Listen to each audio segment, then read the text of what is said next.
All righty. Here we go.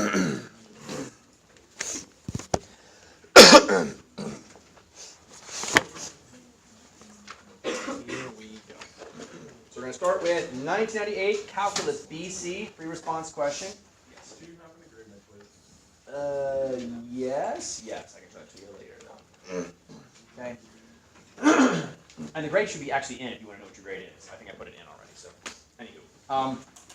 So this is way back from 1998. This is, believe it or not, this is before I took the AP test. All right. This was like I was in 8th grade in 1998. So you guys weren't alive then. That's okay. We're going to consider the differential equation given by dy dx equals xy over 2.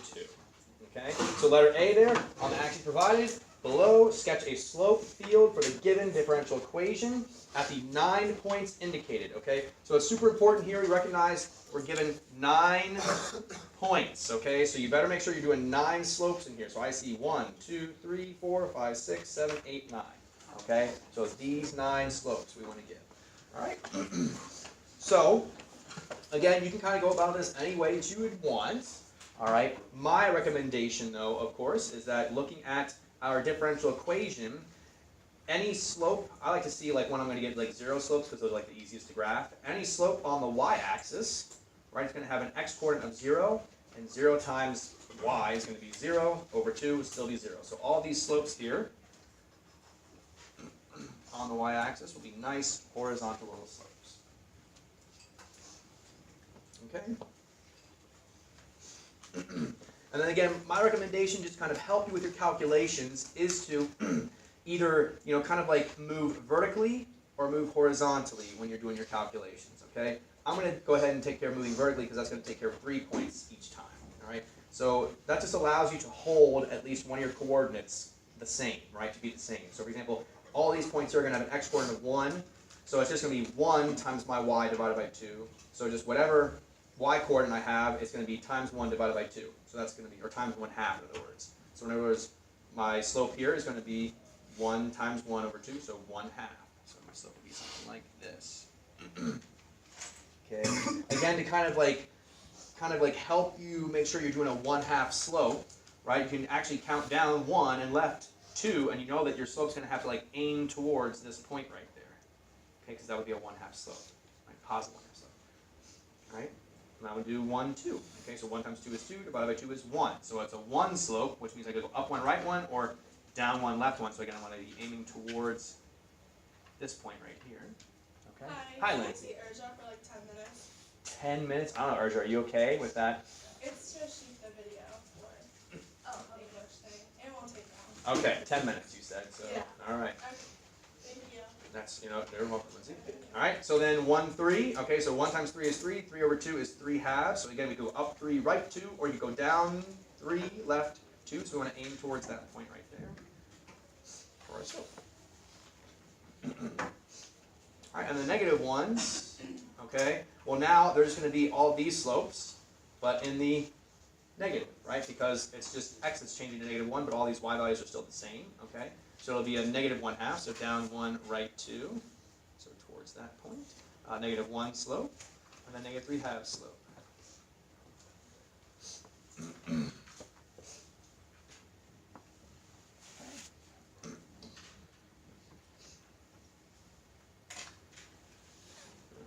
It's pretty straightforward stuff there. And again, all we're asked to do is to just sketch the slope field, okay? So that is the sketch of the differential equation.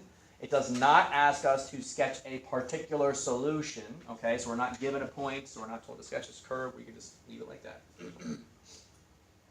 All right. Letter B, let y equal f of x be the particular solution to the given differential equation with the initial condition f of 0 equals 3. Use Euler's method, starting at x equals 0 with a step size of 0.1 to approximate f of 0.2. Okay? So if the step size is 0.1, and we're starting at 0, and we want to get to 0.2, how many steps are we taking? 2, right? So you should have 2 kind of rows, okay, to work through there. And of course, show the work that leads to your answer. So we'll do letter B, just down here. Okay. And again, we'll just set up our little table here for organization's sake.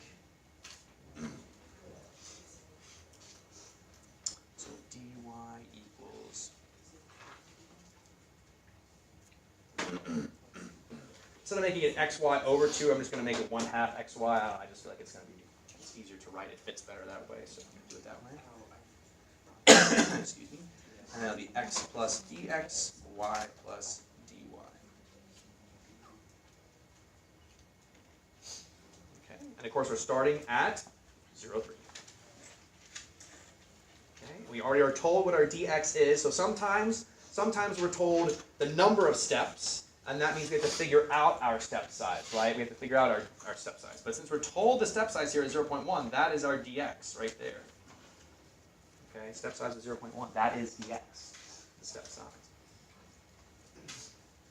Okay, and so then what is dy? Well, dy will be 1/2 times x of 0 times y 3 times dx of 0.1. So it's just going to be 0. Okay, question? Sorry. For the 1/2. And instead of making it xy over 2, I just made it 1/2 times xy. I divided my 2 simply by 1/2. And I just did that because it fit better. I didn't want to have to like write a fraction. Just it fits less nicely, I guess. So, all right. So then for our x plus dx, right, we're going to take a 0, add 0.1. So now we're at 0.1. Take our y of 3, add our dy of 0. So it's just going to be 3. So because our slope was 0, okay, our slope is 0 at 3, right? We can see that here. Okay, our Euler's method then has us move out a slope of 0 to then an x value of 0.1, and we still maintain that y value of 3 because that slope that was here. We use that to kind of move out a step. So, well, I guess we're more like here. All right, so now we take our next point and do another iteration here of our Euler's method. One more step. Okay. Our dx is still 0.1. If you want, you can, then just say, aha, we're going to be, our next x coordinate is going to be 0.2. You can like jump ahead to that if you want. All right, and then we'll do 1/2, 0.13, and then dx of 0.1.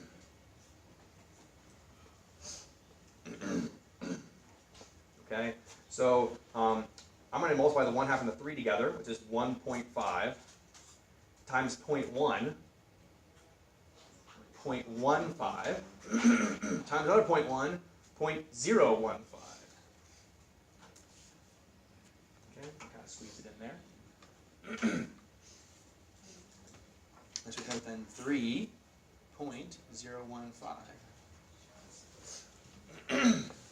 So we'd expect f of 0.2 to be approximately 3.015.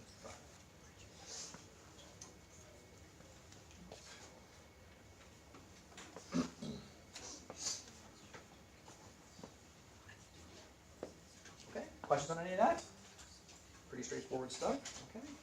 And letter C, find the particular solution y equals f of x to the given differential equation with the initial condition 0, f of 0 equals 3, and then use your solution to find f of 0.2. Pretty typical stuff, right? What we've been doing already. So, to solve this differential equation, what do we need to do? Separate your variables. So I'm going to multiply the dx over, and then what else do I need to move? Just the y. And I have to do what to both sides with the y? Divide by y on both sides, or multiply by 1 over y, okay? So we'll end up with 1 over y dy equals 1/2 x dx.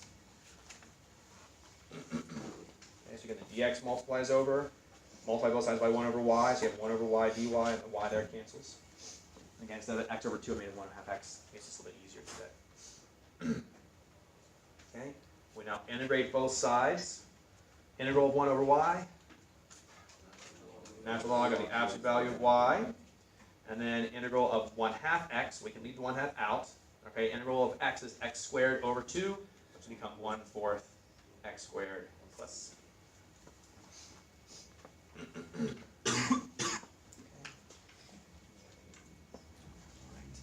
It is your choice at this point whether you decide to plug in the 0, 3 now, or whether you choose to solve for y first and then plug in the 0, 3. Okay? It is necessary to eventually solve for y here because it says to find the particular solution y equals f of x. In other words, y in terms of a function of x. Y equals stuff with x. You have to get the y by itself here. Here the y is not by itself. I'm going to go ahead and solve for y first, and then I'll plug in my point, okay? Whether that's y's or not remains to be seen. All right, so we'll see here. So we'll do e to each side to cancel that natural log, and so we have the absolute value of y equals e to the 1/4 x squared plus c. But of course, what can we do with this plus c? Put it up front here, okay? Right now, though, I'm looking at this, right? I have absolute value of y equals e to the something, okay? What must be true about this y? Is it going to be negative? No, it cannot be, right? Because e is positive 2.6 something to a power, okay? It's going to be still positive. And so we don't need to worry about the absolute value, so we can drop that. Make it just y equals ce to the 1/4 x squared. Okay. Remember again, the reason why we can just bring that c out front like that is because of the properties of exponents. E to the 1/4 x squared times e to the c, like this, is the same as 1/4 e, or e to the 1/4 x squared plus c, like that, right? When you have the same base, you can add exponents. Here we're undoing that with the multiplication. And then e to the c is just a constant, so it becomes c, e to the 1/4 x squared. All right, let's now finally get our particular solution, find that c value. So we will, oops, not going to write y again here. We'll plug 3 in for y, ce to the 1/4 times 0 squared. Okay, so it's e to the 0, which is 1, so c is 3. Okay, and so we get y equals 3 e to the 1/4 x squared. Okay, and then we're asked to use our solution to find f of 0.2. So y equals 3 e to the 1/4 0.2 squared. Okay, oops, and we're evaluating. We do it this way. Y evaluated at x equals 0.2. Okay, so in a situation like this, we could circle our answer here and say we're done. Okay, but let's go ahead and just get the decimal for comparison's sake.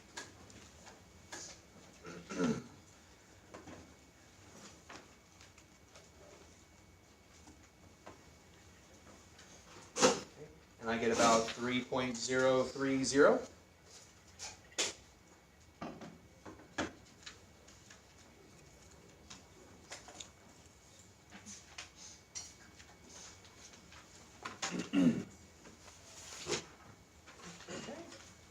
So pretty doggone close to our approximation there.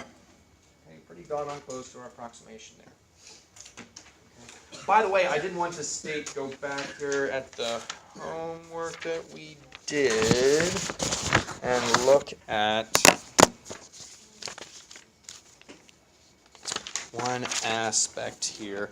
And I wanted to focus one thing here on number 2, right? We didn't talk too much about number 2's last question. How could you produce a closer answer, right? And the idea with Euler's method is to produce a closer answer. You could take more steps in the same interval, or keep the same number of steps, but start at a point closer to that x equals 1, whose value we were trying to approximate. Okay? Both of those things ultimately result in smaller step sizes, result in greater accuracy. Okay? So that's the key right there. Okay? And that's really all you need to write. If you take smaller step sizes, okay, that results in greater accuracy then. Just like when we do Riemann sums, the more rectangles that we have in our interval, the greater the accuracy, because those rectangles more closely than, kind of match the curve and its behaviors. Same idea here.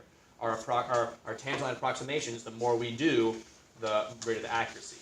Okay, but of course it's like kind of like a, I don't want to say risk versus reward, but there's like a balance here because that also increases the number of calculations you do, so it takes a longer amount of time and stuff like that. So it's less efficient but more accurate. So you win some, you lose some, right? Okay. So same idea here, right? If we were to still start at, the point 0 and step to 0.2, if we took 20 steps instead of 2 steps to go from 0 to 0.2, we would have greater accuracy. Our approximated answer here would be even closer to what the actual value is. All right. Let's continue here. All right. At the beginning of 2010, a landfill contained 1,400 tons of solid waste. The increasing function W models the total amount of solid waste stored at the landfill. Okay? Planners estimate that W will satisfy the differential equation dW dt equals 1/25 times the quantity W minus 300 for the next 20 years. Okay? This kind of looks reminiscent of our, bird weight curve that we talked about. Right? W is measured in tons, and T is measured in years from the start of 2010. Okay? So, we're going to start with A here. We're going to use the line tangent to the graph of W at T equals 0 to approximate the amount of solid waste that the landfill contains at the end of the first 3 months of 2010. Okay? And they even very kindly here give you that the time is T equals 1/4. Okay? Because time is given in what units? Years. And so if we're trying to do in the first 3 months, 3 months is 3/12 or 1/4 of a year, right? So that's very kind of them to do that for us. All right, so anyway, letter A. Okay, to write a tangent line, two things do we need? Point and a slope. Okay, so let's see. We have a time, okay, a time t equals 0 is where we're finding the line of tangent there. So 0, comma, well, how are we going to find our y value here? We don't have the original function to plug back in. It is 1,400 tons. At the beginning of 2010, a landfill contained 1,400 tons of solid waste. Okay? The increasing function W models the total amount. So W is a function that models the amount of waste stored at the landfill. So when at time 0, W is going to be 1,400. That's the amount in the landfill at the start. So that's our point. Okay? All right, we also need a slope. What do we use to find the slope of a tangent line? The derivative. Do we have the derivative? Yeah, it's dw dt, right? So we're going to evaluate dw dt at time t equals 0. There's no time to plug in here, though. What our variable is w. What's going to go in for w? 1,400, because that is the waste, the amount of waste. Okay, I was going to say weight. That wasn't right. The amount of waste at that time 0. Okay, so 1/25 times 1,400 minus 300.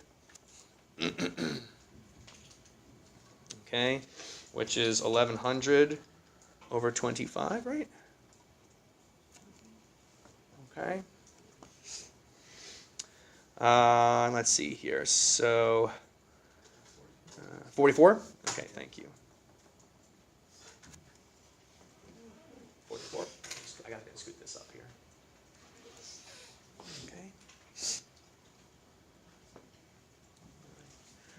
Okay. It doesn't say to give units here, but if we wanted to attach units to this, what would the units for this be?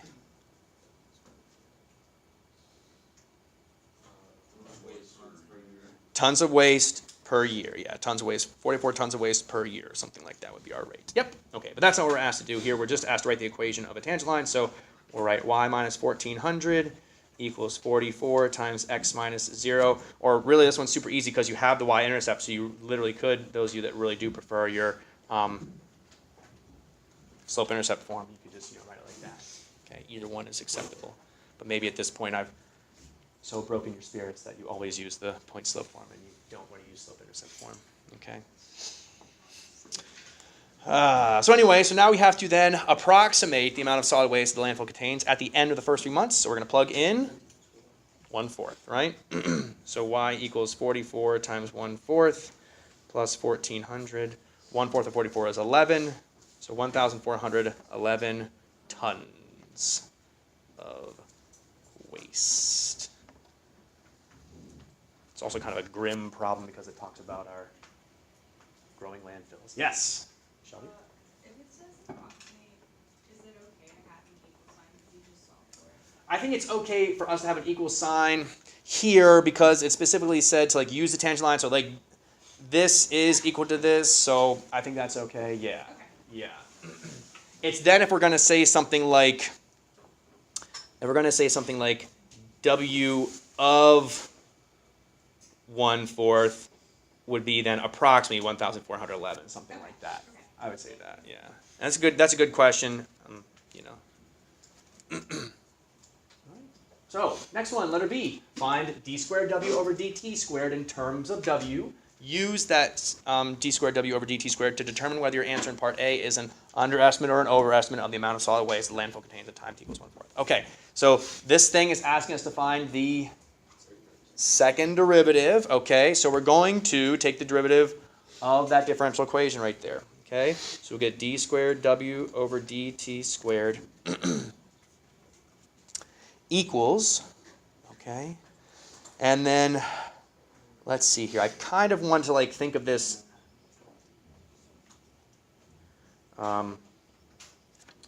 as 1/25 w minus 12. Is that okay? To like, I want to think of it this way. It's just easy to take the derivative. I don't have to worry about, you know, the coefficients, stuff like that. So we'll think of it this way. So the derivative of 1/25 w minus 12 is going to be 1/25 dw dt. Okay, and then the derivative of 12, of course, is going to be 0. Okay. So is this okay to leave it like this? It says to find the second derivative in terms of w. We have the second derivative, but it's in terms of dw dt. So we have to rewrite this as 1/25 times, and then what is dw dt? 1/25 w minus 300. Okay. You can remember doing something like this in that bird problem, right? The bird weight population. Did we do, bird weight, you know, not population, but just problem, okay? We did something very similar to this, did we not, right? So you see the AP people, while they are creative, sometimes, you know, they kind of reuse ideas, I guess. Okay? So you can leave it like that if you want to. Okay, that's our second derivative there. Okay? And then we're going to use that to determine whether your answer in part A is an under or over estimate at the time t equals 1/4. So now it is up to us to do what?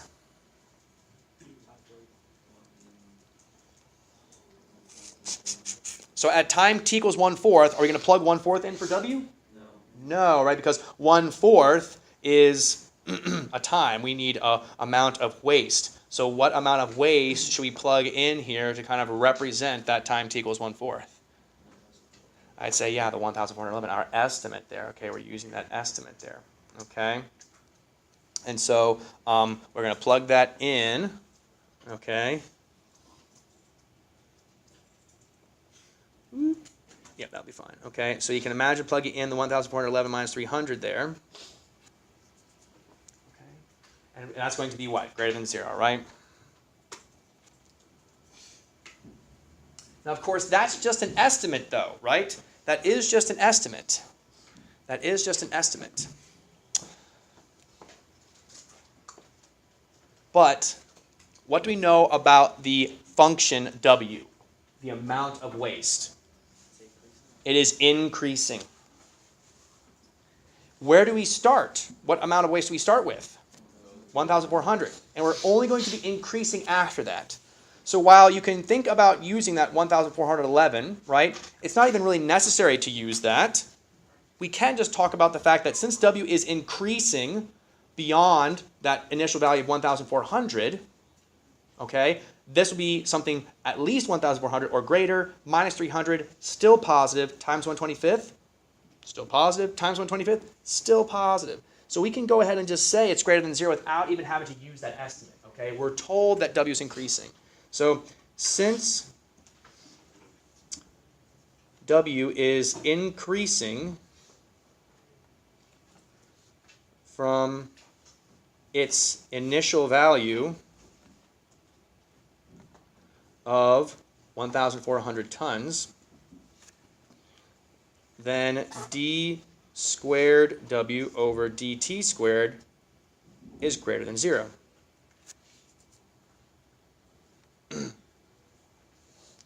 So, our estimate of 1,411 tons at t equals 1/4 years is an concave up, so it is a underestimate. Since W is concave up at t equals 1/4. Okay, you must mention that it is concave up. Okay, just saying the second derivative is positive, you have to then connect that idea that it's therefore concave. The function W is concave up, and so therefore. Okay, this is so. Now, of course, if you looked up the scoring guidelines for the 2011 BC response, we can do that here too and see. They probably have a much more succinct way of putting it. Okay, a better way. But this is, I think this covers all the bases, at least all that we need. And finally, letter C, find that particular solution, W. So we're going to find W to that differential equation with initial condition of W of 0 equals 1,400. Okay, so now we're going to solve this thing. So I'm going to, let's see here. I guess I can leave. Well, it's your choice whether you want to use the original one or the one with the 1/25th distributed. I'll use the original one. I'm going to use the original one. Okay, so 1/25th W minus 300. Okay, so what do we need to do to this differential equation to start solving it? Separate variables, so we'll move the dt over. I'll take a few more steps here with this one than I did the last one. Okay, what else needs to move? Everything else? Not everything. We could leave the 1/25th if we wanted to. In fact, I think I'm going to leave the 1/25th, but I'm going to move the W minus 300 over and make it 1 over W minus 300. Could you move the 1/25th over with it? Absolutely. Absolutely. Okay, I just think this will be a little bit easier this way because it makes our integral a little simpler when you have to integrate now. Okay, technically, what should we use here when we integrate this? It's going to be natural log, but we technically should use what strategy? A U substitution. Okay, it's not going to end up being necessary in this case, right? If you let U equal W minus 300, then du will just be dw, and you're good to go, kind of thing. But be on your toes here when you have more than just W in your denominator. Really think through at least that U substitution and make sure that you convince yourself that you don't need it if you're not going to use it. Okay. Anyway. And then 1/25th integrated with respect to t is 1/25th t plus c. Okay, question, Sean? So how would we know we don't need to use these? Well, when you kind of when you get du equals dw, straight up like that, then it's not really necessary. It's just you just take that whole quantity and then just do the natural log of that whole quantity kind of thing. Okay. It's when you have maybe a how can you really know? It's like when you have a coefficient in front of w or something like that, or when you take the derivative of your u and you end up with a number left over and you don't remember to have that in the numerator there, that kind of thing. Okay. So in general, it's just good practice. Just do the u substitution. You know what I'm saying? If you just do it all the time, you'll be golden. Okay. So anyway, we're not quite done here, right? Because we need to get w in terms of t. So that means I need to solve for w by itself to get it in terms of t here. So I'm going to go ahead and do that again this time. I'm not going to plug in straight away. So again, the absolute value of w minus 300. What do we know about w and the minus 300 here? Will this ever be negative? No. So we can kind of drop the absolute value there. Just make it w minus 300 equals e to the 1/25th t plus c. And of course, we know what this plus c. We can bring it out front. So it'll be e to the 1ce to the 1/25th t plus 300. And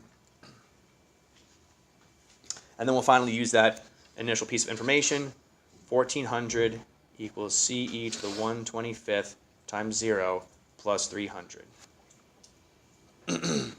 Okay. E to the 1/25th times 0, so that's going to be e to the 0 is 1, so it's c plus 300, so c is 1,100. Okay. So be careful there, right? Many times when we've done problems with the ce to the something, right, that c ends up just being our initial amount. But because we have this plus 300 here, c is not 1,400, ends up being 1,100. So please be careful when you're doing those calculations and, if you start to take shortcuts and things. Okay, c is not always our initial amount.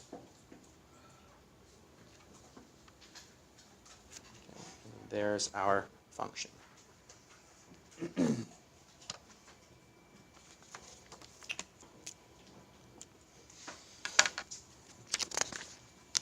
Okay, questions on any of that?